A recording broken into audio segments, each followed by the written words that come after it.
자, 오늘 본문의 말씀은요, 사도행전에 있는 말씀인데, 오늘이 사도행전 강의 57번째 시간이에요.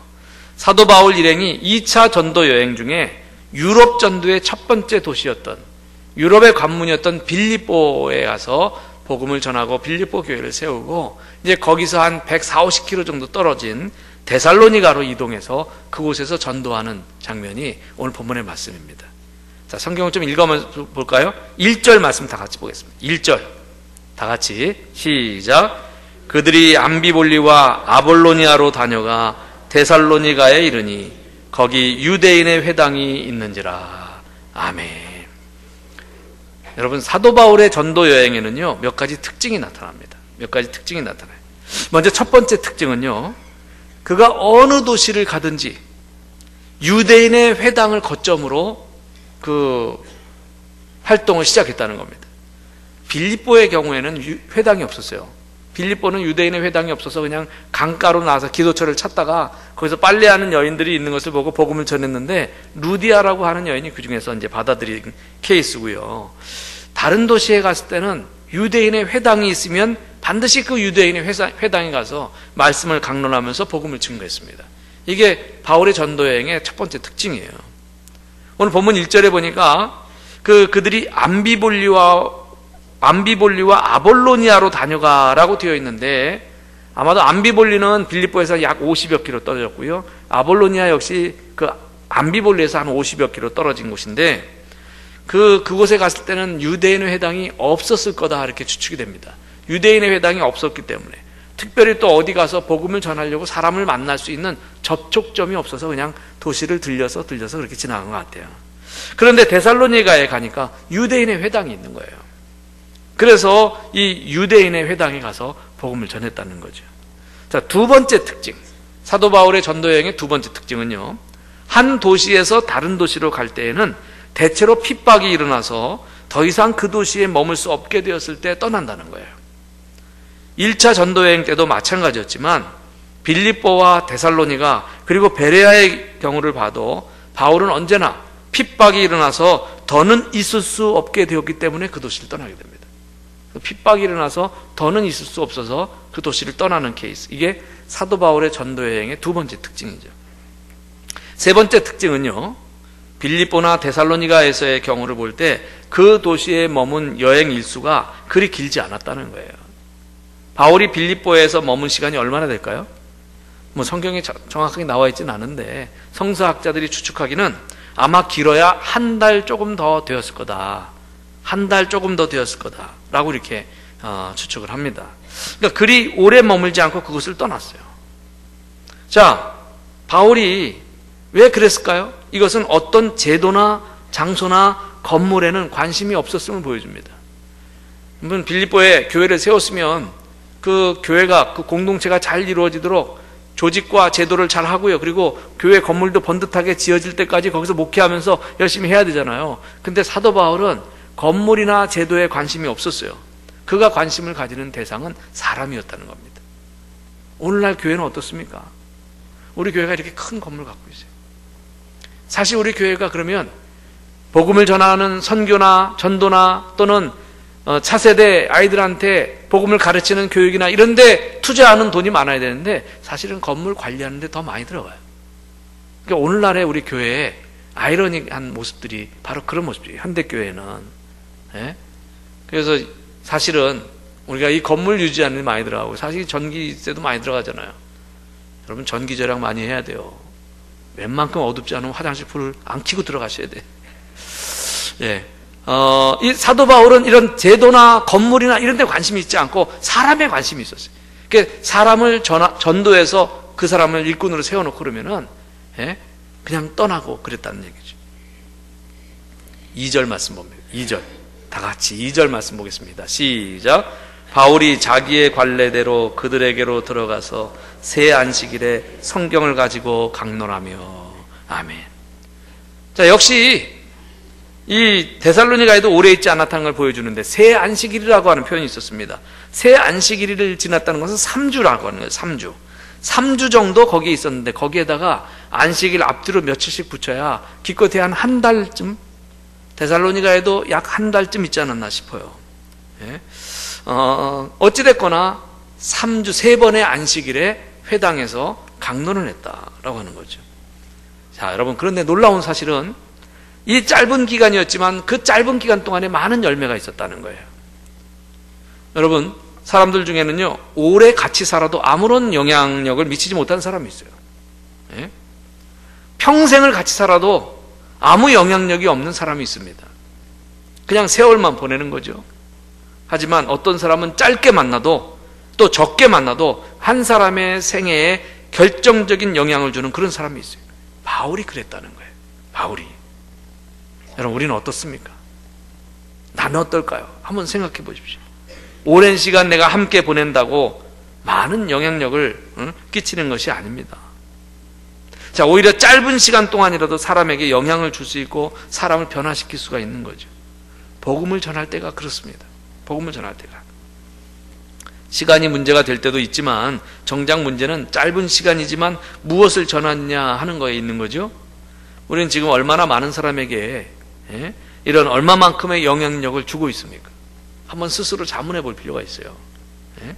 특히 우리가 만나는 사람들에게 얼마나 제대로 그리스도를 보여주었고 얼마나 크게 영적 영향력을 끼쳤습니까? 시간이 문제가 아니라 내용이 문제인 거예요. 내용이 문제. 자, 안식일에 바울이 회당에서 가르친 말씀이죠. 3번의 안식일에 회당에서 가르친 말씀, 그 내용입니다. 3절 말씀 다 같이 보겠습니다. 3절 시작. 뜻을 풀어 그리스도가 해를 받고 죽은 자 가운데서 다시 살아나야 할 것을 증언하고 이르되 내가 너희에게 전하는 이 예수가 곧 그리스도라 하니. 아멘. 3주라고 하는 이런 짧은 시간 동안 바울이 전해준 메시지의 내용인데요, 이 메시지의 내용은 2가지였어요. 2가지. 첫 번째는 예수 그리스도께서 죽은 자 가운데서 다시 살아야 될 것을 증명한 겁니다. 더 쉽게 말하면 예수 그리스도의 십자가와 부활이었습니다. 구약 성경을 인용하면서 그것을 가르쳤을 거예요. 너희 모든 인류를 위하여 너희의 모든 죄를 인하여 예수께서 해를 받으시고 십자가에 못 박혀 돌아가셨다. 그리고 하나님께서는 그 죽은 예수를 사흘 만에 부활시키셨다. 이것이 바울이 전한 첫 번째 메시지였다는 거죠. 여러분, 우리 교회에서도 전도대가 많이 나가서 활약을 해요. 많은 전도를 하는데 많은 사람들이 전도하는 내용을 가만히 들어보면 그 내용이 뭐예요? 교회 갑시다 라고 하는 게 주류를 이뤄요.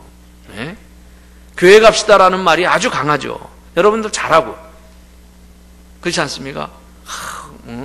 아무개 엄마 우리 교회 한번 와봐. 우리 제일교회 얼마나 좋은데, 좋은 분들 많아. 우리 목사님 얼마나 잘생겼는데 한번 와봐. 조크예요. 이런 말엔 심각한 얼굴 하고 계시면 안 됩니다. 근데 우리가 그런 말을 통해서 교회 한번 와봐. 우리 교회 다니라고 이런 말은 잘하는데, 그러나 정작 회개하고 예수 믿으시오 이런 말은 잘 못해요. 왠지 그 말을 하려고 하면 가슴이 두근두근하고 힘듭니다. 그래서 자꾸 말을 돌려서 이야기해요. 자꾸 말을 돌리는 거죠. 빙빙. 그러니까 진짜를 말하지 못해요. 진짜로. 그러나 바울은 곧바로 예수 그리스도는 당신을 위해 죽었습니다. 예수 그리스도는 당신들을 위해 부활했습니다. 이렇게 말한 거예요. 바로 메시지를 그렇게 전했다는 거죠.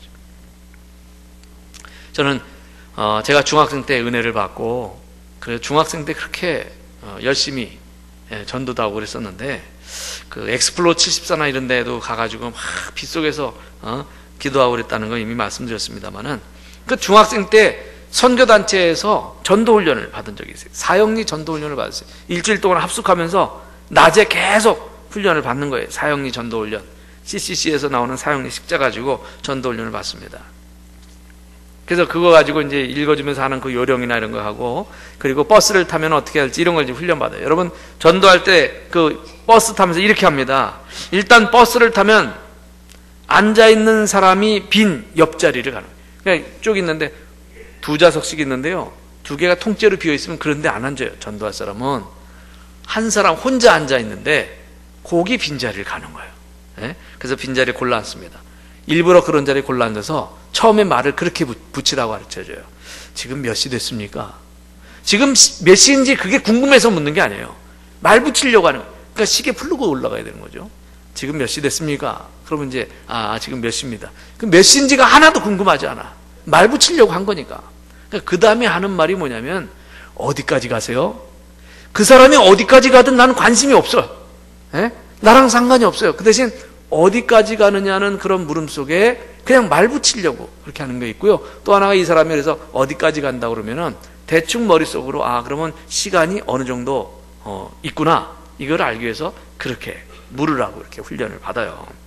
그래서 이제 그렇게 한 다음에는 어디까지 갈지, 그래서 바로 다음 정류장이 아니고 좀 약간 시간이 있구나 이렇게 판단되어지면 바로 하나님은 선생님을 사랑하시고 그 선생님의 생애를 위한 놀라운 계획을 갖고 계십니다.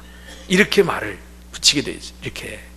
그냥 이제 그렇게 말을 하고, 그 다음에 이제 사형리 소책자를 꺼내가지고 보여주면서 잠시 시간을 허락하시면 이 책자를 소개해드리고 싶습니다. 이렇게 이야기를 하는 거죠. 그래서 이제 거기에 별다른 반응이나 또는 괜찮다고 긍정적으로 하면 이제 그 책자를 가져와요.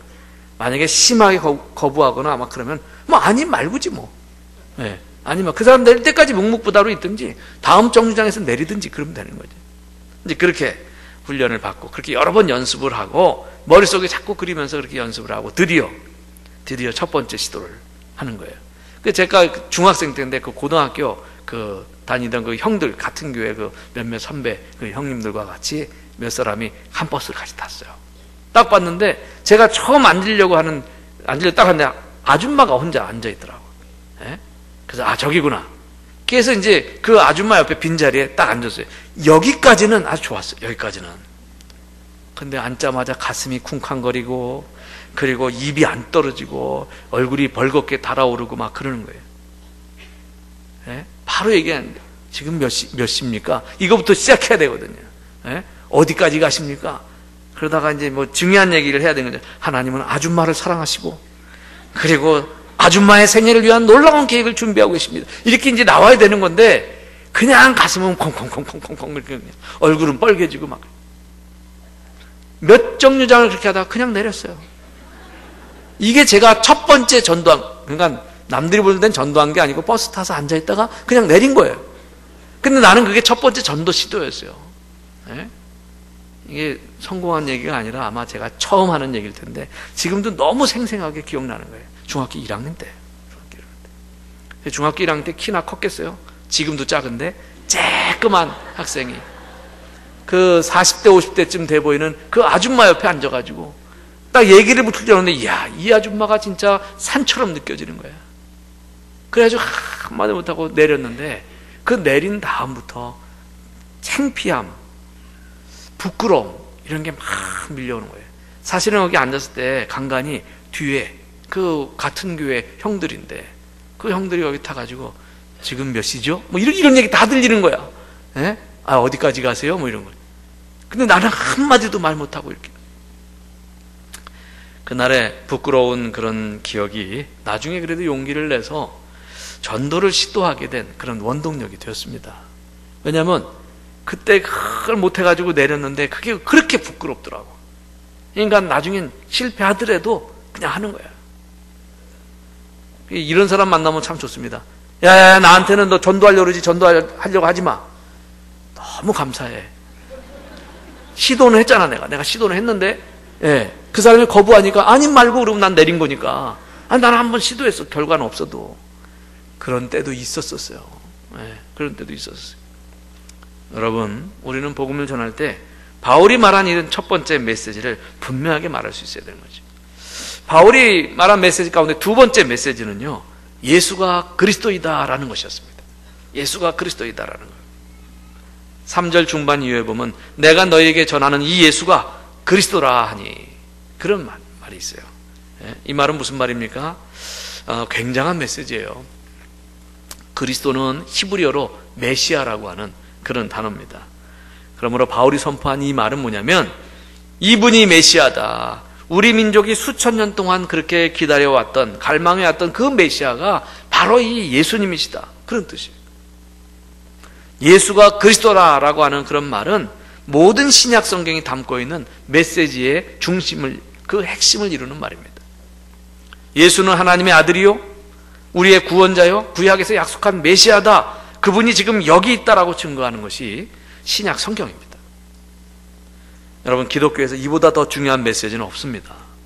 사도 바울은 이 짧은 시간에 제한된 공간에서 이 메시지, 그 예수 그리스도에 대해서 핵심이 되는 이 메시지를 전했던 거예요. 여러분들도 이렇게 전할 수 있어야 됩니다. 예? 혹시 가족이나 친척 중에서 전도하고 싶은 분이 있는데 참 가족이나 친척 전도가 더 어려워요. 예? 더 어렵습니다. 그러나 한 번쯤은 시도할 게 있어요. 분명히 내가 꼭 전해줄 메시지가 있다. 이러면서 우리 교회에서는 전도 폭발 훈련을 받습니다만은 전도 폭발 훈련은 그거 어려우니까 그거 외우는 거 많아서 안 돼, 난 못해, 이러지 마세요. 전도 폭발 훈련 이렇게 광고 나가고 하면 복음 메시지를 정리해서 내가 암기하려고 애를 쓰는 거거든요. 그래서 그 복음 메시지를 이렇게 내 속에 갖고 있을 때 결국 그 핵심을 전할 수가 있게 되는 거죠. 여러분, 이게 우리 전도는 그 핵심을 전하는 거예요. 교회 갑시다, 교회 좋은 데야, 이렇게 하기보다는 여러분이 누군가를 만날 때 예수님은 당신을 위해 돌아가셨고 당신을 위해 다시 사셨고 지금도 살아계셔서 우주 만물을 통치하시며 그분이 하나님이 약속하신 당신의 구원자입니다. 그러니 예수 그리스도를 믿으십시오 라는 메시지를 분명하게 전할 수 있기를 바랍니다. 바울이 새 안식일에 회당에서 그렇게 메시지를 전했어요. 자, 그런데 이런 메시지가 선포되면 언제나 두 가지의 반응이 나타납니다. 두 가지 반응이 나타나요. 하나는 이 메시지에 대해서 긍정적으로 받아들이는 거예요. 그러나 또 하나는 이 메시지에 대해서 부정적인 태도를 보이고 그것을 거부하는 것입니다. 어딜 가도 그랬어요. 데살로니가도 그러했습니다. 자, 그런 반응을 한번 보십시다. 4절 긍정적인 반응, 4절 말씀 다 같이 보시겠습니다. 시작. 어떤 사람 곧 경건한 헬라인의 큰 무리와 적지 않은 귀부인도 권함을 받고 바울과 실라를 따르나. 아멘. 먼저 긍정적인 반응을 보인 사람들이 있었습니다. 바울의 메시지를 듣고 경건한 유대인이 아니라 헬라인 중에서 많은 사람들, 또 적지 않은 귀부인들이 권함을 받고 그 바울과 실라를 따랐다고 그랬어요. 결국 바울과 실라가 전한 그 말을 믿고 따라다녔다는 그런 이야기입니다. 자, 여기서 우리는 복음에 대해서 또 하나의 깨달음을 얻습니다. 여러분, 그것이 뭐냐면 복음은 많은 지식이나 합리적인 설명을 통해서 얻어지는 것이 아니라는 사실이에요.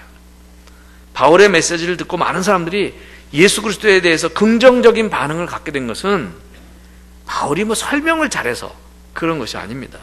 성령의 역사 때문입니다. 성령의 역사 때문에 그 복음을 받아들이는 거예요. 흔히 우리는 복음을 전할 때 우리의 설명이 부족해서 사람들이 받아들이지 않는 것은 아닌가 하고 걱정할 때가 있어요. 때로는 그럴 수도 있습니다. 설명이 부족해서 그럴 수도 있겠죠. 그러나 반대로 설명을 충분히 하고 잘했다고 해서 그 사람들이 다 믿습니까? 아니에요. 그 사람들이 설명 잘했다고 받아들이냐고요? 그렇지 않습니다. 오늘 본문 앞에 빌립보에서 전도하는 대목이 나오거든요. 빌립보에서 그 사람들이 막 바울 일행을 막 험담을 하고 막 끌고 가고 그래가지고 빌립보 감옥에 갇히잖아요.